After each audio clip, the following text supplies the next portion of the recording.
네, 우리 하나님은 지금도 살아계신 분으로 힘을 가지고 계십니다. 그 하나님의 힘이, 그 하나님의 능력이 우리에게 그대로 받아들여지는 은혜가 있기를 간절히 소망합니다. 아멘. 야곱이라는 한 사람의 인생을 이제는 바로와 비교하여서 소유의 사람이 아니라 약속의 사람이라고 표현했다면 그 약속이 오늘 이루어진 자리를 우리는 48장에서 다시 한번 마지막으로 확인할 수 있을 것 같습니다. 여러분, 내가 약속의 사람이라는 것을 어떻게 알 수 있습니까? 내가 약속으로 살아가는 존재라는 것을 어떻게 내 자신은 점검할 수 있겠습니까? 소유의 사람은 불안합니다. 이건 분명해요. 소유의 사람은 늘 경쟁하고 뾰족하고 늘 민감합니다. 그래서 소유의 사람은요, 사람과의 관계가 늘 제일 힘들고, 소유의 사람은 이 땅에 살아가는 그 속에서 참 어떻게 보면 이것저것의 어려움을 많이 당해요. 그건 스스로가 소유의 사람이기 때문에 그렇습니다. 그런데 약속의 사람은 달라요. 약속의 사람은 이 땅에 무엇인가를 잡지 않아도 괜찮습니다. 그래서 약속의 사람이 가지는 제일 큰 특징은 무언가를 가진 것으로 결정하지 않고 약속을 신뢰하여 결정해 나간다라는 것입니다. 즉, 보이지 않는 하나님을 신뢰하면서 결정해 나가는 것이 약속의 사람들에게는 제일 큰 축복이요 은혜인 것입니다. 여러분, 이 복이 저와 여러분에게 있기를 주의 이름으로 축원합니다. 아멘. 한 번은 그 교제를 나누면서 어떤 분이 참 11조를 드리는 게 어려워요 라는 이야기를 하시더라고요. 근데 또 다른 쪽에 있는 한 분이 무슨 얘기냐, 제일 쉬운 게 11조를 드리는 거다. 근데 양쪽의 생각이 너무나 다른 겁니다. 아니, 요즘같이 생활 패턴이 어려운 때에 11조를 드리면 생활비를 어떻게 되냐, 특히 젊은 사람들일수록 생활비가, 특히 애들 교육비가 많이 나가는데, 그랬더니 한쪽에 있는 분이 그 봐, 애들 학원비는 있잖아. 그런데 11조 할 건 없지. 근데 그 얘기를 듣는데 가만히 마음에서 드는 마음이, 여러분, 11조를 드리면 믿음이 좋은 거고 11조를 못 드리면 믿음이 없는 겁니까? 아니에요. 그건 소유의 사람이 생각하는 겁니다. 약속의 사람은 뭡니까? 하나님을 신뢰하며 결정하는 거예요. 근데 하나님을 신뢰하며 결정한다라는 게 역시 뜬구름 잡는 거라 생각하는 분들이 있습니다.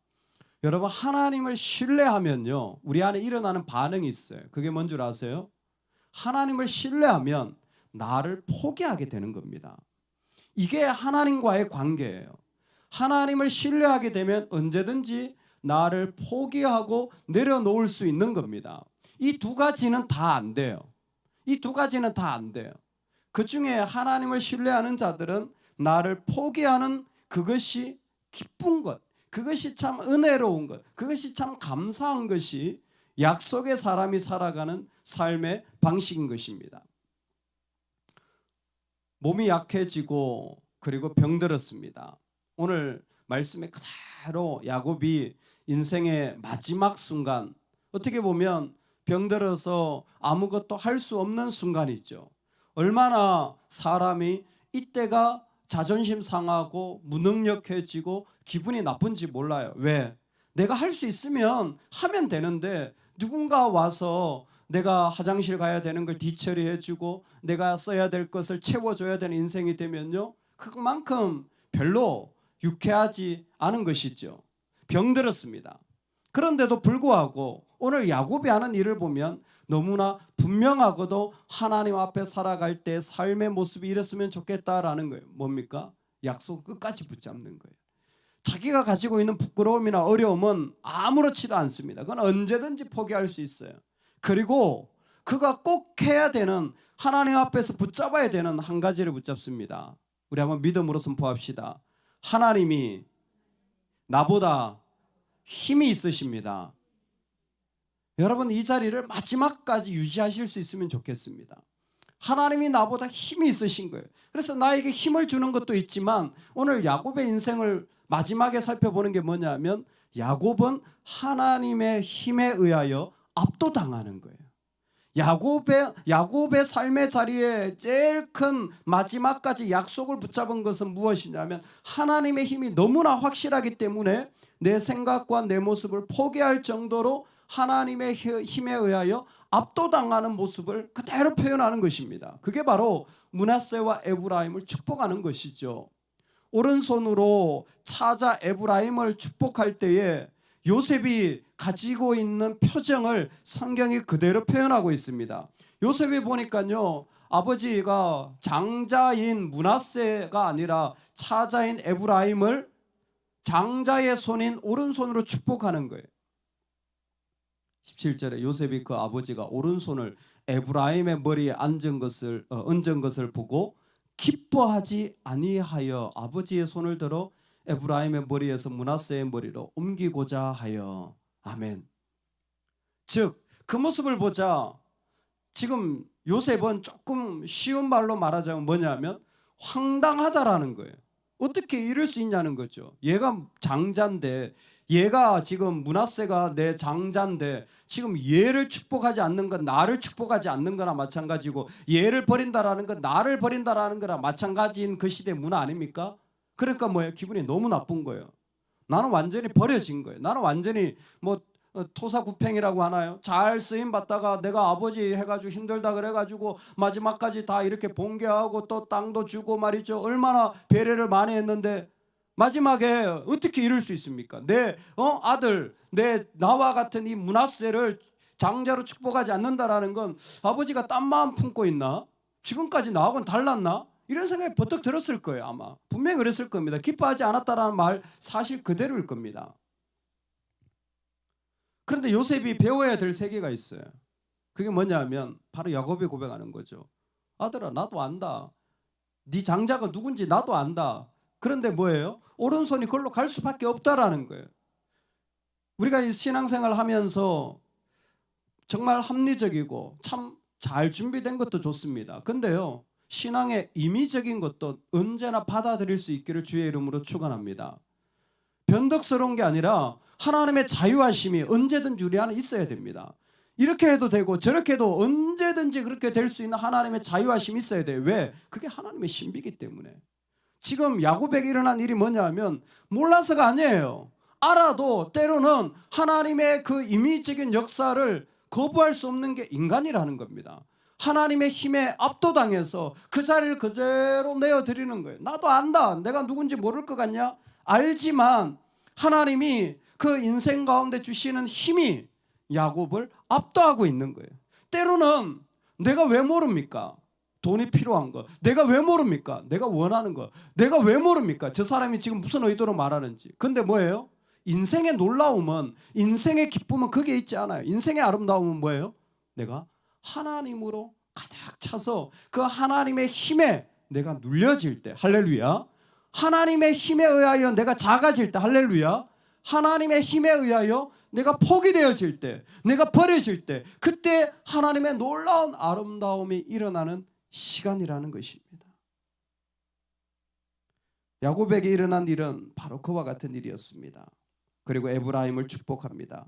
에브라임을 므낫세보다 앞세우고 에브라임을 향하여 여러 민족을 이루리라 라고 축복해 줍니다.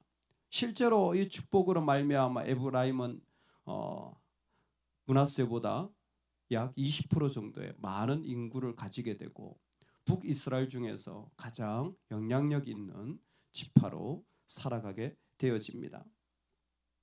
왜 하나님은 이와 같은 일들을 우리에게 보여주십니까?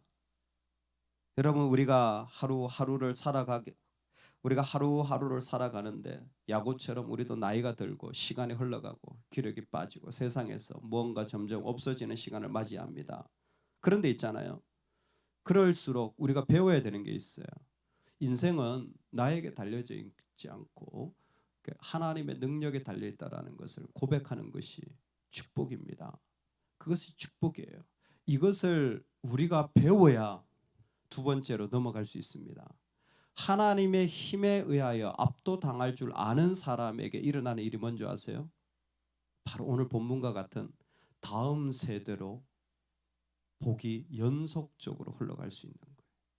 그 사람을 통해서 다음 세대에게 복이 흘러가는 겁니다. 그래서 이 본문은 야곱의 축복적인 개인의 자리이기도 하지만 동시에 뭐냐면 복이 연속적으로 흘러가고 있는 연속성을 보여주는 장면이기도 합니다. 세대에서 세대로 흘러가는 거예요. 그래서 야곱이 하나님을 이렇게 표현합니다. 하나님이 함께 하신 하나님이고 아브라함, 이삭, 야곱의 하나님이라는 것을 다시 한번 말할 때 나를 기르신 하나님이고 나를 건지신 하나님이라. 특별히 건지셨다라는 건 하나님 내 삶 속에 출현하셨는데 좀 있으면 무슨 이야기입니까? 출애굽이라는 구체적인 또 다른 하나님이 이스라엘 역사 가운데 후세들 가운데 일어나는 역사를 보여주는 거예요. 즉 우리가 살아가는 삶의 신앙은 나만으로 끝이 나서는 안 된다는 거예요. 근데 왜 나만으로 자꾸 끝이 나느냐? 내 힘만으로 사니까 하나님의 힘에 의하여 내가 포기되어진 자리들이 너무나 희미하니까 이게 연속적으로 안 이루어지는 겁니다. 하나님의 복을 받아들이기 위하여 기꺼이 나를 포기하는 은혜가 있으시기를 주의 이름으로 축원합니다. 그리고 이제는 나만 소유한 것이 아니라 다음 세대도 이 약속의 사람이 되어지는 것을 소유하는 은혜가 있기를 주의 이름으로 축원합니다.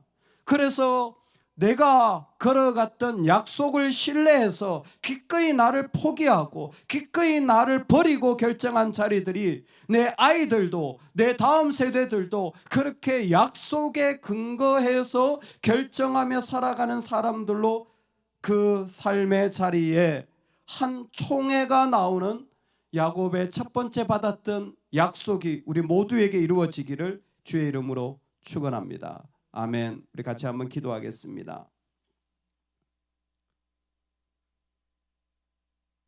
한 신학자가 이런 표현을 했습니다. 약속은 반쪽짜리 상속을 원치 않는다. 여러분 무슨 얘기인지 아세요? 하나님을 믿는다고 하면서 반쪽짜리 신앙생활 하지 말라는 거예요. 그렇게 하면 상속이 안 된다라는 거예요. 오늘 야곱이 보여준 너무나 귀한 자리가 무엇이냐면 하나님이 계신데 그 하나님이 인도하시니까 인도함을 당하고 하나님이 복 주시려고 하니까 손이 어긋남에도 불구하고 그 하나님의 임의적인 역사에 자신을 내어드릴 수 있는 사람이 야곱이었습니다. 그러므로 세대 간의 신앙이 흘러가는 약속을 의지해 살았던 모습을 보게 되어진 것입니다. 우리는 자꾸 행위로 보여주려고 해요. 우리는 자꾸 결과로 보여주려고 해요. 아닙니다.